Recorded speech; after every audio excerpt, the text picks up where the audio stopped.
Cerita orang Quraisy membangun Ka'bah. 5 tahun sebelum Rasulullah SAW diutus, kaum Quraisy sepakat untuk membongkar Ka'bah karena sudah rentan. Kemudian dibangun kembali. Mereka berjanji untuk tidak memasukkan harta bagi pembangunannya kecuali diperoleh dari hasil usaha yang baik. Tidak boleh disumbangkan hasil mahar yang melampaui batas. Hasil penjualan dengan cara riba dan zalim. Ka'bah tersebut dibagi-bagi kepada beberapa kabilah Quraisy, yakni setiap sisi atau pilar dikerjakan oleh kabilah tertentu hingga sisi Hajar Aswad dan punggung Ka'bah. Mereka semua sudah siaga untuk meruntuhkannya dan telah membagi-baginya. Kemudian Walid bin Mughirah berkata, "Saya akan mengawali peruntuhannya." Dia mengambil linggis lalu berdiri di atas Ka'bah seraya berkata, "Ya Allah, kami hanya bertujuan baik." Kemudian dia meruntuhkan sisi satu pilar. Pada malam itu manusia menunggu dan berkata, "Kita tunggu saja. Jika kita ditimpa petaka, maka kita urungkan peruntuhannya dan reruntuhannya kita kembalikan seperti semula. Jika kita tidak ditimpa masalah, berarti Allah meridhoi tindakan kita." Pada pagi harinya, Walid telah siaga untuk melanjutkan pekerjaannya. Lalu dia mulai meruntuhkan yang diikuti oleh yang lainnya.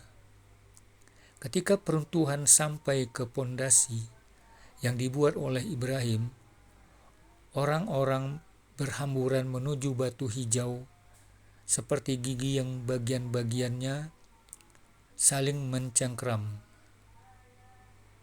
Muhammad bin Ishaq berkata, "Sebagian perawi hadis menceritakan kepadaku bahwa ada orang Quraisy yang termasuk salah seorang yang meruntuhkan Ka'bah, memasukkan pengungkit ke sela-sela dua batu hijau guna mencopot salah satunya. Ketika batu itu bergerak, bergetar pula lah seluruh Mekah. Maka mereka menghentikan peruntuhan sampai pondasi tersebut. Semua orang berpartisipasi dalam pengumpulan batu dan pembangunan Ka'bah. Ketika mereka sampai pada tempat Hajar Aswad, mereka berselisih mengenai hal itu. Setiap kabilah ingin mendapatkan kehormatan meletakkan Hajar Aswad pada tempatnya. Mereka nyaris berperang karenanya. Jika tidak ada Abu Umayyah bin Mughirah al-Makhzumi yang mengatakan, "Hai kaum Quraisy, serahkanlah pemutusan persoalan yang kalian perselisihkan kepada orang yang pertama masuk ke pintu masjid ini." Mereka menyetujuinya. Ternyata orang yang pertama kali masuk masjid adalah Muhammad SAW. Tatkala mereka melihatnya, mereka berseru, "Dialah Al-Amin, kami rela diputuskan oleh Muhammad." Setelah mereka menceritakan persoalannya, maka beliau bersabda, "Ambilkan saya sehelai kain." Kemudian diberi kain. Dia mengambil Hajar Aswad, meletakkan dengan tangannya, lalu bersabda, "Hendaklah setiap kabilah memegang sisi kain." Kemudian mengangkatnya secara bersama-sama. Maka mereka pun melakukannya. Ketika sampai pada tempatnya, Nabi SAW meletakkan Hajar Aswad pada tempatnya semula. Setelah pembangunannya yang dilakukan kaum Quraisy, Ka'bah tetap demikian hingga terbakar pada awal pemerintahan Abdullah bin Zubair tahun 60 Hijriah dan pada akhir kekuasaan Yazid bin Muawiyah. Maka masyarakat mendesak Ibnu Zubair. Pada saat itulah dia meruntuhkan Ka'bah ke tanah dan membangunnya kembali di atas pondasi yang dulu dibuat oleh Ibrahim alaihissalam.